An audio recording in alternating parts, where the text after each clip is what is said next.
Brunswick County has talked about, budget cuts with regards to like sports, and I think middle school sports has been one that has come up.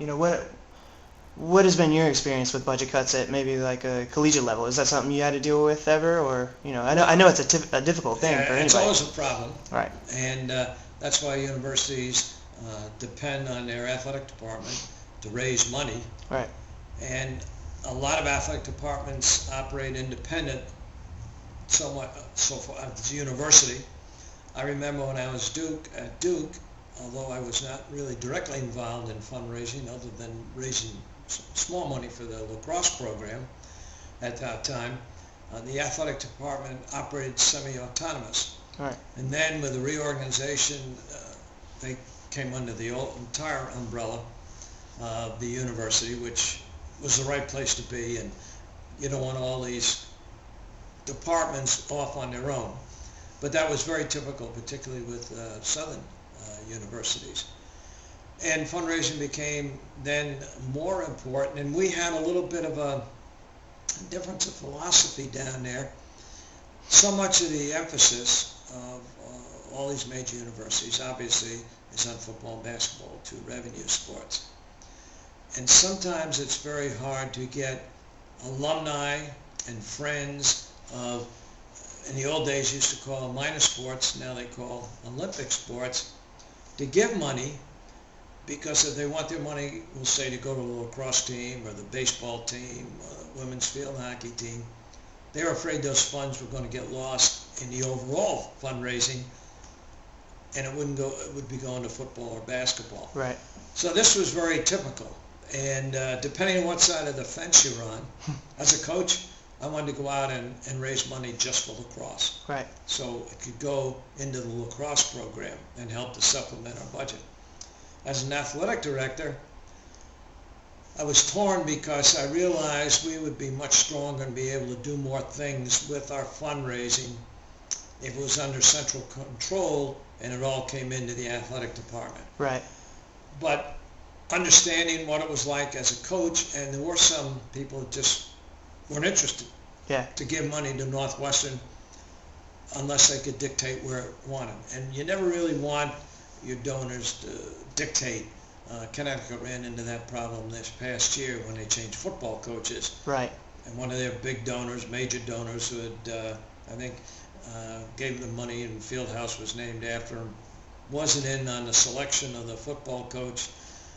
And now he wanted to take his name off the Fieldhouse and he wanted to get out of the picture.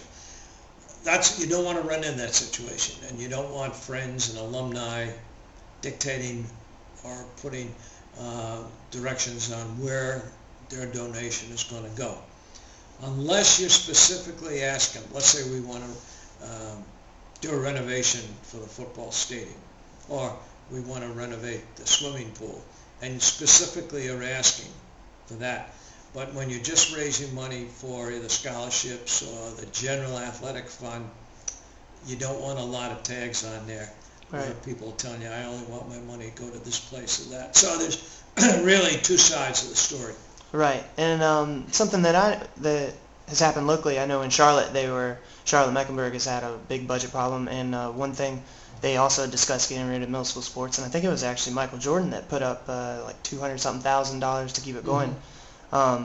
It seems like budget cuts could present an opportunity for more individuals and private donors to get involved with sports, even at a middle school and high school level. Well, I think that's what the people who are cutting budgets hope that happens. Right. So if you can get a big donor, not everybody has a Michael Jordan right. In their backyard, then we don't need to give you any money for your athletic or physical education department. Right. We can put the money someplace else. But that can be, that works well in some places where you've got a good big donor base. But for a lot of small schools and rural schools, the people in that county, they don't have a lot of excess money to donate. And so what happens, these schools get squeezed and they get pinched. And the first things that go are art, music, physical education. Right. Which is unfortunate because I think that really does a disservice to the students, because those cultural activities are things that get students involved get students to feel more a part of that school system. And I think it's just good for kids, whether it's band, orchestra, dance, any of those activities. And for the school to have to cut that out, it's too bad. And then say, well, you can have it, but you have to depend on raising the money in the community. Yeah, yeah.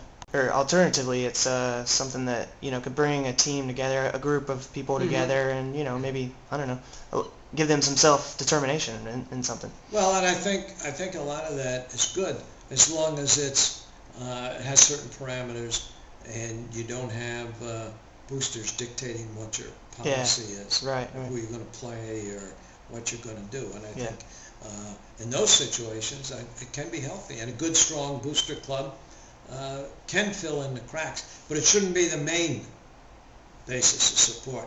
It should be the fringe that's the icing on the cake. Right. Another thing too, I think a lot of times as an athletic director and a coach, you've probably had to maybe go to battle with this. Is it hard it's got to be difficult during a budget cutting era to pitch athletics as still important to the overall educational experience? It is. Yeah. There's no question.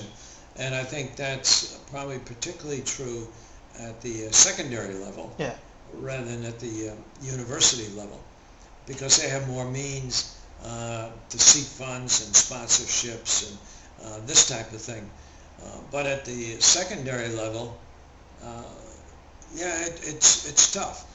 And yet, when you take a look at the overall picture of how important these activities are for the development and growth of the boys and the girls, giving them a feeling of accomplishment, a feeling of camaraderie, a feeling of working hard to achieve a level of success, besides in physical education, athletics, the fitness side of it, and keeping some of these kids directed toward positive situations and organizations that are working for the good, and not just to cut them loose and just to drift after school, nothing to do, hang out on the streets, and then all of a sudden start getting pulled toward gangs or other areas that aren't as healthy and as positive as the ones that are feeling the squeeze and the pinch. Right. Like Title IX was obviously probably kind of a necessary thing to make sure, that there was even opportunities. But is it probably also something that's maybe contributing to budget stuff? Well, I don't think there's any question about that, Brett. First of all, I would agree. Title IX was needed in the big picture. Yeah. And if you're a firm believer in women's athletics like I am, and obviously now most of the U.S. hopefully is riveted to the TV and watching the women's soccer team participate in the World Cup and the excitement it brought the other day when they beat Brazil in overtime. This is just great, and they're such role models for all our girls and young women growing up to have something to look forward to, like boys always had something. Yeah. But when Title IX came into effect, obviously there was a lot of opposition. A lot of athletic departments, all male athletic departments, really kind of dug in their heels and didn't go along with it. Particularly if they found out that funds allocated for women's sports were coming out what they thought were funds that might be allocated to them.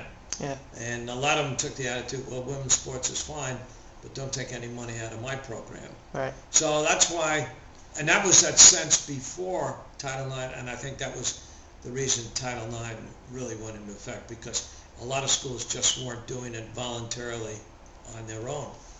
And, I can remember a lot of places. Yeah, because you would know the before and the after of it, really. Right. Yeah. And I think there's no question there were a lot of places in the men's budgets where we could find some money. Yeah. But not enough to fully support women's programs. And so we made a lot of the programs, the athletic departments, universities made a strong pitch that when Title IX went to the restrictions or the policies, they wanted equal number of sports for men and for women, same number of scholarships, etc. same number of participants. As a goal, it was very tough for schools that had football and the size of the squads that football was. Yeah. 85, 90, it was over 100 at one time. You never find a women's sport that could complement it. It's Right. easy to do basketball, softball, baseball, track, and all of these sports. So that presented a real problem because schools could not depend on having enough money in the men's, that was directed towards men's athletics, diverted to women's athletics without devastating the men's program. Right. So schools had to really allocate more money than they were in the past. So it cost the women, cost the universities money to fund women's athletics. It was a very important thing that they did, and it was the right thing to do. But now all of a sudden, university budgets saying, where are we going to come up? We had 10 men's sports, 12 men's sports. Maybe we only had 5 women's sports. Now we have to get 12 women's sports or maybe 15 to make up for the discrepancy in numbers, as long as the Office of Civil Rights wouldn't exclude Right. football. And so it was a real struggle. Yeah. I went to UNC Charlotte, and I was out of town last weekend and drove by there while I was up there, and there I got the big hole dug for the stadium. So, Is that right? Yeah. So They're going to start it in what year? 13. 13. Yeah. So this coming year they're gonna recruit a Right. redshirt class and then start the year after. So this kind of was a very contentious issue that during all these budget cuts and this just era of fiscal frailty or whatever, Right. that they were going to make this bold move to start a football program. So you helped do that at the same level that Robert Morris. Right. So what was some of your experience with that? Well, first of all, the financial situation, the economics of the country wasn't quite the same. Sure. What year did you guys start? We started in, 94 was our first football season, so we started in 93, Okay. a year beforehand. Now, Robert Morris did it for a couple of reasons. They had a downtown campus, and they had a campus in Moon Township where they had dormitories and residence halls. As a private school, the admissions was very competitive with other schools similar to Robert Morris for students. And they felt that by adding football, one, would increase the number of applicants and really help with their enrollment figures. Yeah. And they also thought it would help keep a lot of students on campus rather than being a suitcase campus, Right. where they were all commuters. Right. This would give the students something to stay with on campus. Yeah. And I think they were right. Dr. Nicholson, who was the president who hired me, I think had a lot of foresight to realize, because they were successful. They started drawing students from all over the country, Florida, Yeah. California. Not a lot, but these were students who happened to be football players or football players who were students, but wanted to come and play 1AA football under Joe Walton, former head coach of the Jets, been an All-American at Pitt, Yeah. and played in the NFL with Washington and New York. So when he came, a lot of people wanted to come and play. So that we got a big boost in attendance. People did start taking more of an interest, or at least they'd stay around on Saturday, maybe only go home Saturday night rather than Friday and Saturday night. But the university didn't build a stadium right away. Right. Okay. Did One- they use like a high school or something? We had a Yeah. very good high school at Moon Township High School, Okay. which was about 2 miles from the university. A very nice high school football stadium. We worked very closely from them. We rented it from them, but they took care of all the maintenance, all the cleanup. So it was like a turnkey. We walk in, Yeah. we play the game on Saturday, and then we leave.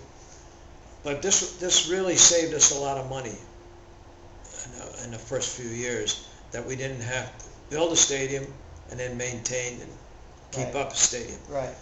But in the early 2000s, after I had left, they did build a stadium on campus, Joe Walton Stadium. Right. Very nice stadium. And that's been and now they play lacrosse game, men's and women's lacrosse games in there, and use it for a lot of different activities. Yeah. Okay. Well, that's kind of struck a chord with me because UNC Charlotte, I think, has a reputation as being a commuter school, or what do you call it, a suitcase school? College. Yeah. You had a lot of kids that went there that were from the surrounding rural areas, and they went home, to their boyfriends Right. and girlfriends on the weekend. And I feel like the atmosphere on the weekends there suffered. It didn't really feel like a college, say like a Chapel Hill or NC State or a place like that. How That's something you can't really measure, but how important is that kind of intangible atmosphere and excitement that brings? Yeah, I think it's great because once you get the students on campus, and let's say they're staying there because we've got a football game. Yeah. But also maybe there's a soccer game in the morning. Right. There's a volleyball game that night. And now the students are around, and I think that spreads to the rest of your sports program. Yeah. And the students get involved because they know people are on the team, their fellow students, their classmates, people living in the dorms or the fraternities or sororities. Yeah. And I think it's a big boost. Gets the alumni involved. Right. And the alumni come back, and the first homecoming, we sold out the stadium. We were playing Duquesne, crosstown rival, and they had started football a few years before we did. And people just love coming back because now they can say, well, we're just like Pitt or we're like Penn State or something like that. We have a place to go. It's just so many intangibles that I think an active and viable athletic program can bring to a university. Right. And we did it very successfully at Robert Morris. We started as a non-scholarship program, and eventually we started adding a few scholarships, and now I don't think they're up to their max, but they're now a scholarship football program. Right. And that helped them in recruiting, obviously. Okay. I feel like the situation you're describing at Robert Morris is kind of opposite of the tact that UNC Charlotte is taking. They're building an on-campus stadium, but they do have the most land in the North Carolina school system. They've already hired a coach and are paying him very well, and I know they're going to do scholarships right off the bat. They do have a pretty big alumni base, but what would you say are some of the pitfalls besides the money? Because everybody knows that starting football is expensive. What were some of the other things that you ran into? And Robert Morris, excuse me, hired Joe Walton and brought him in, and he hired Dan Radakovich as his #1 assistant. They worked for a year. Ordering equipment, university renovated some locker rooms, made a practice field for them, and had to work on scheduling and everything. But the amount of equipment that you have to purchase, uniforms, balls, shoes, all of that thing, it's a huge expense. Yeah. Particularly if you're looking at 70, 80 players out there. You have to have practice uniforms, game uniforms, home uniforms, away uniforms. You got all the travel expenses. You got motel and restaurant meals on the road. Well, I will say, football travel budgets, if it wasn't for the number, they're not off campus and away from campus as much as certainly basketball teams and a lot of other sports. Right.